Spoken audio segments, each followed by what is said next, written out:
KGMU के धर्मांतरण मामले पर आरोपी रमीज गिरफ्तार हो गया है, लेकिन उसका कनेक्शन पीएफआई से निकल कर आया है। साफ तौर से जब वह फरारी काट रहा था, तब इस दौरान वह कई ऐसे लोगों के संपर्क में आया है जो कि कानूनी सलाह मांग रहा था। इस दौरान वह मुजफ्फरनगर से लेकर मेरठ और शाहीन बाग दिल्ली तक अपने डॉक्टर, दोस्तों और आकाओं के यहां गया हुआ था।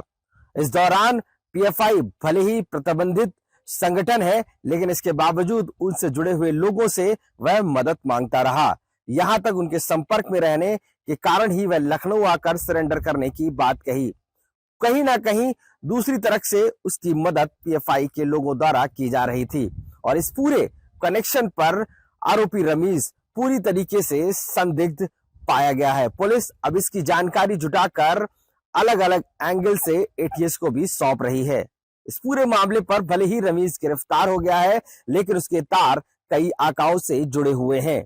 अब पुलिस एक एक करके पूछताछ करेगी और साथ ही साथ और जो लोग इस नेटवर्क में धर्मांतरण के जुड़े हुए हैं, उन पर बड़ी कार्रवाई करने की तैयारी में है। केजीएमयू धर्मांतरण मामले में साफ तौर से आरोपी रमीज मलिक के संबंध सीधे सीधे डॉक्टर शाहीन से कनेक्ट हुए हैं। दिल्ली ब्लास्ट में गिरफ्तार डॉक्टर शाहीन कई बार कॉन्फ्रेंसेस में डॉक्टर रमीज मलिक से मुलाकात हुई है। जिस दौरान वह फरारी काट रहा था, उसके बाद भी कई ऐसे लोगों से वह मिला है जो कि डॉक्टर शाहीन के संपर्क में थे। तो ये तो साफ हो गया है पुलिस को जानकारी में कि जिस तरीके से डॉक्टर रमीज फरार था इतने दिनों से, उसके बाद से ही लगातार पुलिस उसकी तलाश कर रही थी। पुलिस ने पूछताछ में यह भी पाया है कि वह डॉक्टर शाहीन के कई ऐसे डॉक्टरों के संपर्क में रहा है जो उसको कई तरीके की मदद की बात भी कह रहे थे।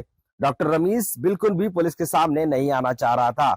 आखिरकार कई सलाह के बाद उसको पुलिस के सामने यानी कोर्ट में सरेंडर करने के लिए आना पड़ा।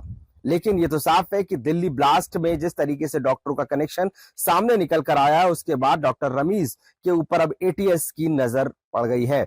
कहीं ना कहीं एटीएस को पुलिस ने ये जानकारी साझा की है और अब आगे की कार्रवाई में कहीं ना कहीं एटीएस जुड़ गई है। एटीएस अब इस मामले की तफ्तीश कर रही है कि किस तरीके से डॉक्टर शाहीन के संपर्क में डॉक्टर रमीज रहा और कितने और लोगों के संपर्क में रहा। तो कहीं ना कहीं ये जो सुई है वो पूरी तरीके से दिल्ली ब्लास्ट और धर्मांतरण से जुड़ती जा रही है। लखनऊ से आशीष श्रीवास्तव, आज तक। गर्मियों की छुट्टी होने वाली थी, मेरे पापा आने वाले थे, तो हम लोग सभी खुश थे। तो मैं बेड पे चढ़ के डांस कर रहे थे, डांस कर रहा था, लेकिन वो पहले ही आ गए। फ्रीज। तो मैं उस समय तो कंटिन्यू नहीं कर सकता था ना, तो फ्रीज फ्रेम टाइप का हो गया। कसम पैदा कर